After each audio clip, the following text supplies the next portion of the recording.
നമസ്കാരം, 40K ന്യൂസിലേക്ക് സ്വാഗതം. ഗസയിലെ അവസ്ഥ ദിനംപ്രതി വളരെ മോശമായി തുടർന്നുകൊണ്ടിരിക്കുകയാണ്. ഓരോ 24 മണിക്കൂറിലും 100-ലധികം പേരാണ് ഗസയിൽ കൊല്ലപ്പെടുന്നത്. ഗസയെ കാർന്നു തിന്നുകൊണ്ടിരിക്കുന്ന ഇസ്രയേലിന് കനത്ത തിരിച്ചടിയാണ് ഇപ്പോൾ ലഭിച്ചിരിക്കുന്നത്. അത് ഒരു മനുഷ്യന്റെയോ ഒരു സംഘടനയുടെയോ ഭാഗത്തു നിന്നും ഇസ്രയേലിന് കിട്ടിയ തിരിച്ചടിയല്ല.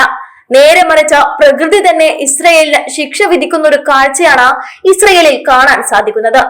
പിഞ്ചു കുഞ്ഞുങ്ങളുടെ അടക്കം കണ്ണുനീർ പൊഴിഞ്ഞ ഗസയുടെ മണ്ണിൽ പലസ്തീനികൾ പെയ്തിറക്കിയ ശാപത്തിന്റെ തീമഴയാണിപ്പോൾ ഇസ്രയേലിനെ വിഴുങ്ങിയിരിക്കുന്നത്. ഇത്തരമൊരു തിരിച്ചടി എല്ലാം നേടുമെന്ന് വിചാരിക്കുന്ന നെതന്യാഹു പോലും ജീവിതത്തിൽ പ്രതീക്ഷിച്ചു കാണില്ല. ഇസ്രയേലിന്റെ ചരിത്രത്തിലെ തന്നെ ഏറ്റവും വലിയ കാട്ടുതീയാണ് ഇപ്പോൾ പടരുന്നത് എന്നാണ് അഗ്നിരക്ഷാ വിഭാഗം കമാൻഡർ പറഞ്ഞിരിക്കുന്നത്. ഇപ്പോഴും തീ പടർന്നുകൊണ്ടിരിക്കുകയാണ്. ജെറുസലേമിന്റെ ചുറ്റുപാടുകളിൽ കാട്ടുതീ രൂക്ഷമായി പടർന്നു പിടിച്ചതിനെ തുടർന്ന് ഇസ്രയേലിൽ അടിയന്തരാവസ്ഥ പ്രഖ്യാപിച്ചിട്ടുണ്ട്. രാജ്യത്തെ ഏറ്റവും വലിയ കാട്ടുതീയിൽ ഒന്നായി കണക്കാക്കുന്ന ഈ ദുരന്തത്തിൽ കഴിഞ്ഞ 24 മണിക്കൂറിനിടെ ആയിരക്കണക്കിന് ആളുകളെ സുരക്ഷിത സ്ഥലങ്ങളിലേക്ക് മാറ്റേണ്ടി വന്നു.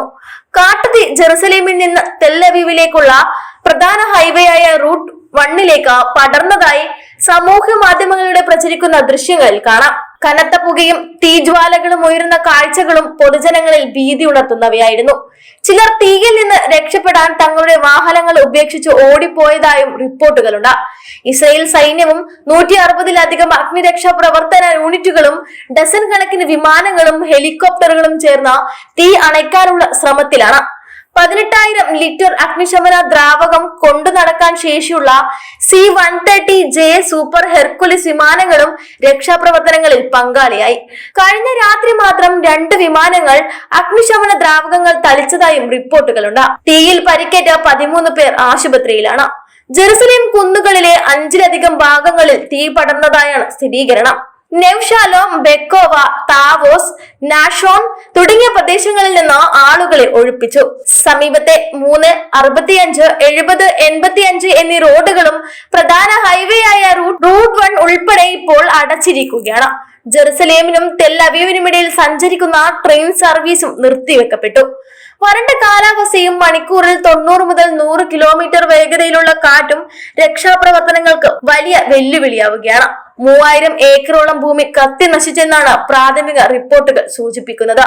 ഗസയെ ഓരോ 24 മണിക്കൂറിലും കത്തിച്ചുകൊണ്ടിരിക്കുമ്പോൾ ഇത്തരത്തിലൊരു തിരിച്ചടി ഉണ്ടാകുമെന്ന് നെതന്യാഹു സ്വപ്നത്തിൽ പോലും വിചാരിച്ചു കാണില്ല. ഏകദേശം ഒരാഴ്ചക്കുള്ളിൽ 2ാം തവണയാണ് ജെറുസലേമിന്റെ പടിഞ്ഞാറ് ഭാഗത്തെ കുന്നുകളിൽ കാട്ടുതീ പടരുന്നത്.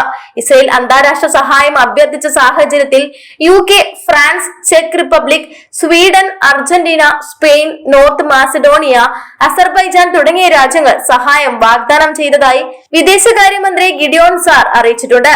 തീപിടുത്തം ദേശീയോദ്യാനങ്ങളിലും വനങ്ങളിലും ആളുകളെ പ്രവേശനം നിരോധിക്കാൻ ഇടയായി.